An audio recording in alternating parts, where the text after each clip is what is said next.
Hi there, something a little different for you today. I'm trying a little experiment and looking at the previous market. My intention here is to essentially analyse these ladders, voice my thoughts as I go along, trying to identify price movements on one or more horses. The idea being that I can go back and review this video and try and identify where it is I'm going wrong with my thinking when I'm trading previous markets. That's the plan. What's more likely to happen is it will just give you a lot of good laugh, more than anything else. But it would be interesting if there's anybody out there who is good at pre-race trading and you come across this video. By all means, feel free to make a comment down below and indicate where I might be screwing up so often. So what we've got here is 5 ladders. I'm going to be concentrating on the first 3 runners primarily. You also see I've got a graph with live data up here with Bollinger Bands on. I won't describe Bollinger Bands in detail. By all means, Google that if you are interested. But essentially they are a measure of the volatility of a particular market. So let's have a look at this. In the last few minutes there's been quite a lot of movement, particularly in the first 2 runners. This one here, Universal Story, has come in significantly. It was consistently trading up at 4.3, but it's come in quite a lot, as you can see from the graph down below. And in response to that, the favourite, which was hovering around down the 2.6 mark, has come up. The third one, Girl of Gold, has been relatively stable, trading within this limited range here.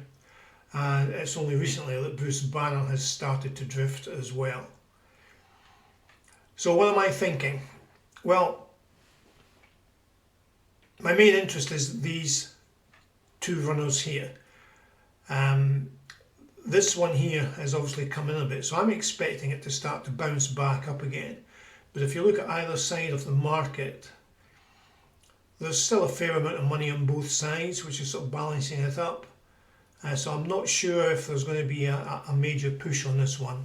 You know, what we've got 2.5 minutes to go till the scheduled off. The favourite on the other hand looks quite weak. As you can see, there's very little money on this side of the market compared to the other side. So I'm expecting this to actually drift again. It did come up towards 3 a few minutes ago and then it's come back down again. So I'm expecting this one to drift from where it is at the moment, 2.82 or thereabouts. And just as I say that, this is, I'm still holding true that I think this is going to drift.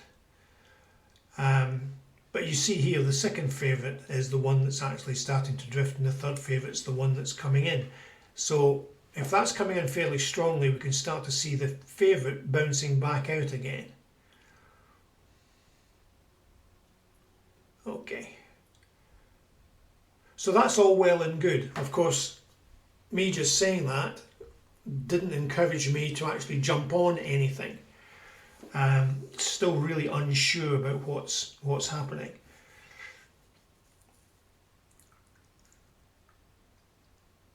So my reactions are I'm reacting to what's already started to happen. I'm not seeing the movement or predicting the movement before it actually happens.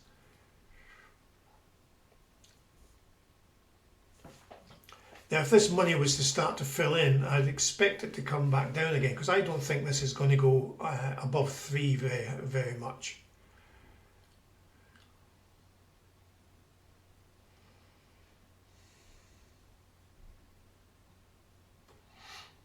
But this money here, this £1,000, I think is probably false money. I think that's likely to disappear.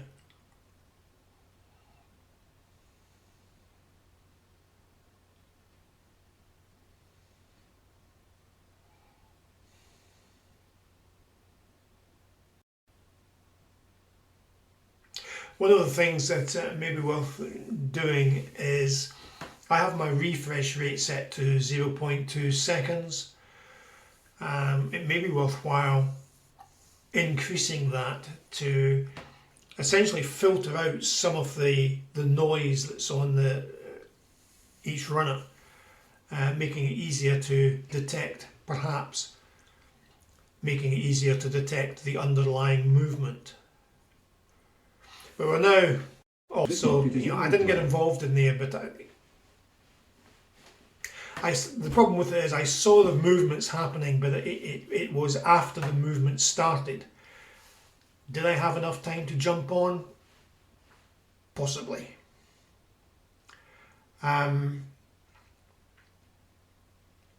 Okay, we'll move on to the next one. Okay, let's have a look at the next race at Newcastle, the 6:30, 6 minutes out from the off. And so far this market has been kind of all over the place. Let's just have a quick look at the graphs down below.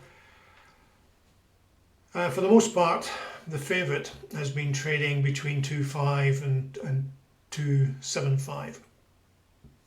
As you can see, there's a fair amount of money being placed at 2.6. So it's tending to hover between this sort of area here.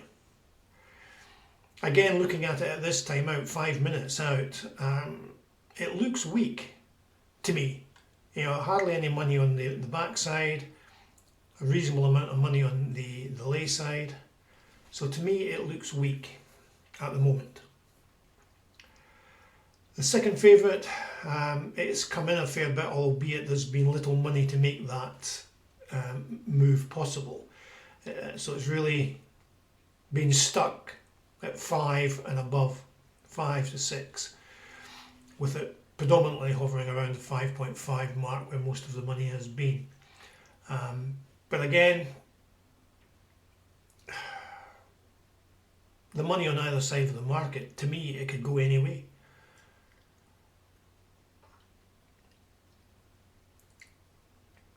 The third favourite I'd probably ignore. It's been drifting all the time.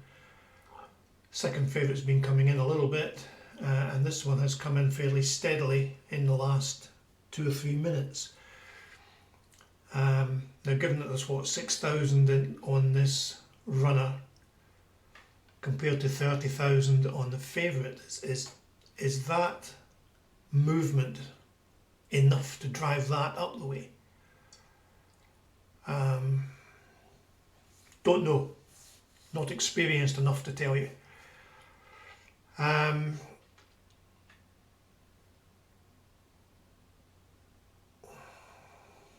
struggling to make any heads or tails of this, to be honest. I think this one's going to carry on just moving between this band here, 2.7 and 2.6. Is my gut feel. Looking at the graph, you'll see that it's going up to 2.74 at the moment. There's no money that side. Is that going to carry on drifting? If these Bollinger Bands come close together, it may indicate a potential reversal, but the amount of money that's there tends to me to suggest otherwise.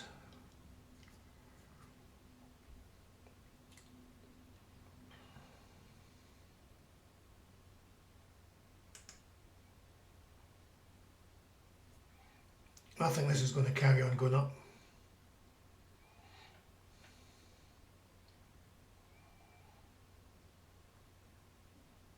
I mean, the highest it's been is 2.9, and it looks like it might well try and break through that.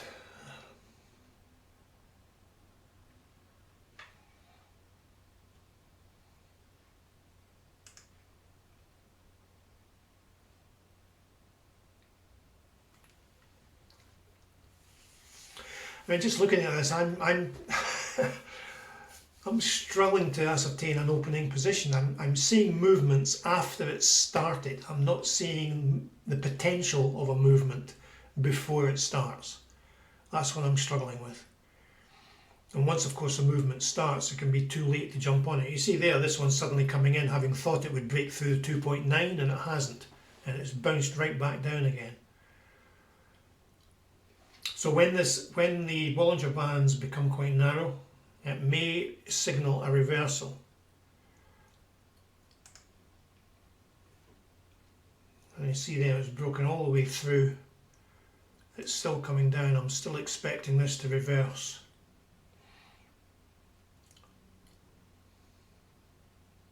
Minute and a half out.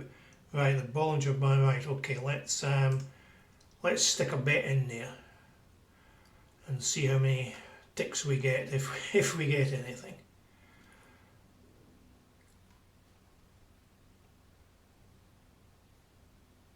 As I said, I'm just using £100 stakes. The size of the stakes are irrelevant really. It's just a case of trying to identify the movement. That's the purpose of this exercise.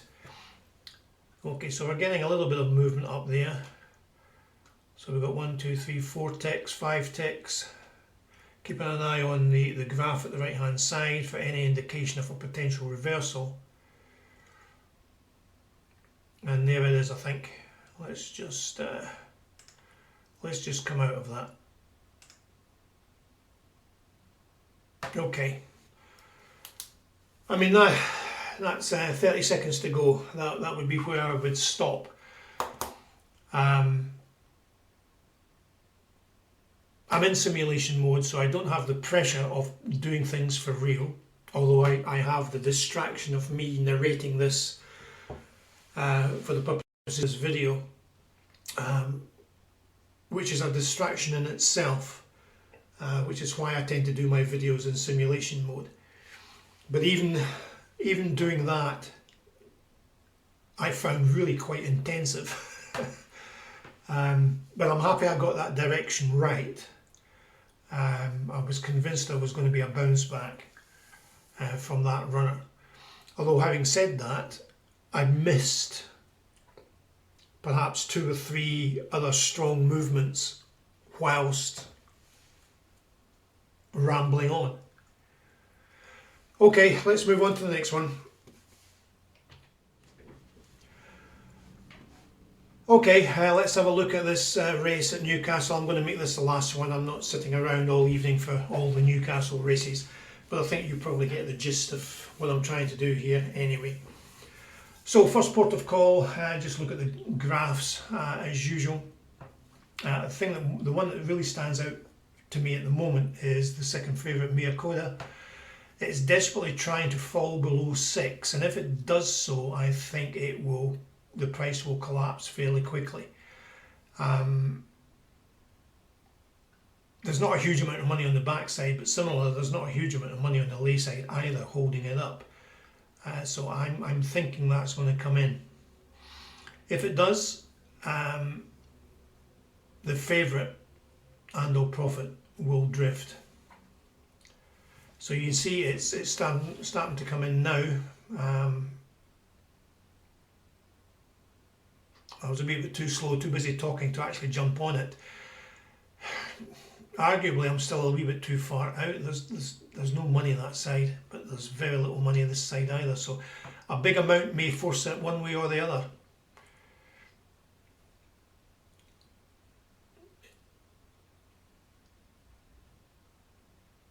And you can see it's still trying to force its way down. So I think that is the one to look for. Other ones, Happy to Fly has been fairly static, to be honest. It's been sitting at 6466 for a while. Call Me Betty's just been steadily drifting. This one still doesn't want to push through too far. See, I'd be reluctant to get on it at this particular point. Well, we're still 4 minutes out.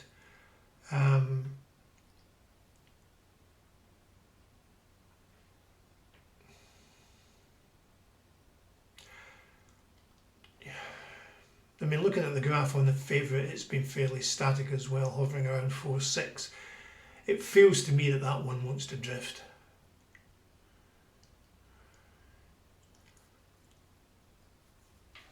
What are we doing in the graph?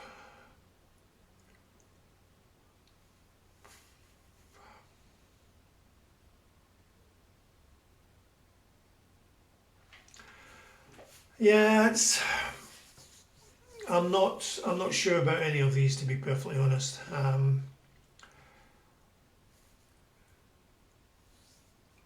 There's not a huge amount of money coming in, even at this particular stage, 3 minutes out.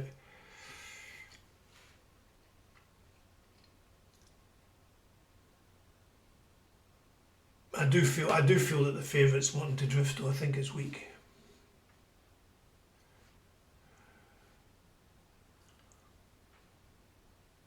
There we go. We might see a big move now if this.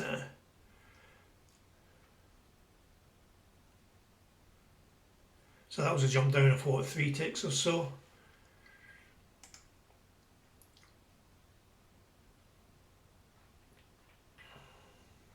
So I'm not going to get involved in any of these. I'm just really trying to watch the movement of the prices, and that's doing what I thought it would do now. I'm still not convinced I would have got on it in any case, still sort of 2.5 minutes out. So I may well have missed this move if I was actually paying attention in any case.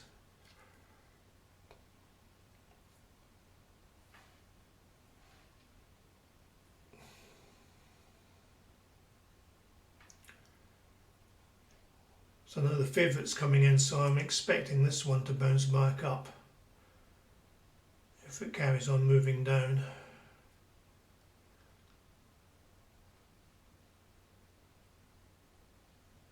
Here we go.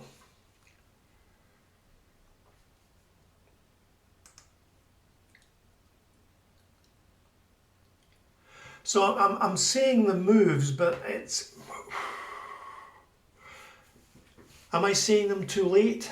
You know, I don't feel I'm predicting the move in time. I'm predicting it just as it starts to move, and that may be too late to actually jump on, if you understand me.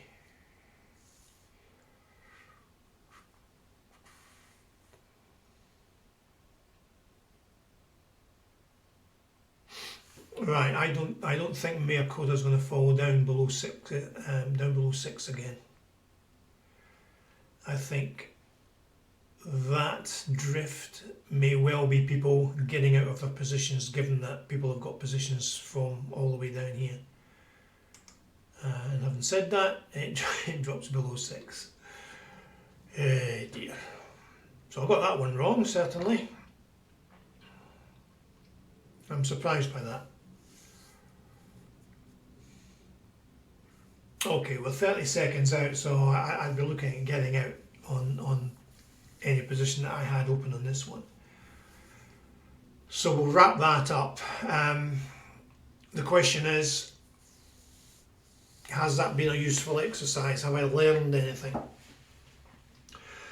I'll reserve judgment until I review the video, to be honest, to see if my thinking was accurate or timely. My gut feeling is I was a little bit delayed in all of those decisions. What I have found is that process has been a very intensive process, even though I'm in simulation mode, so I don't have the pressure of real money, albeit I haven't really got involved in the market in any case. I've also had the added distraction of actually narrating this as I've been recording. I would hope that level of intensity would ease, or at least I'd get used to it if I did this exercise significantly more times. We're talking hundreds of races. So that may be something I do during the winter. I'm not a great lover of in-running trading on all-weather races, so it may be during the winter I concentrate on pre-race stuff, trying to learn the ropes on all-weather markets. But as I say, yes, I found that really quite intensive. So I'm going to go off and have a cup of tea. I hope you enjoyed that and learned something from it. It may be an exercise that you want to try yourself. If there's any pre-race traders out there who've seen this and want to chip in with some advice, that would be most welcome. Pop your comments down below. In the meantime, I'll probably do more of these. Whether I actually upload them to the channel, I won't bother, I don't think, unless there's a desire from you guys to see those. So thank you very much for watching and spending the last 20 minutes with me, and I'll catch you in the next one. Cheers, guys.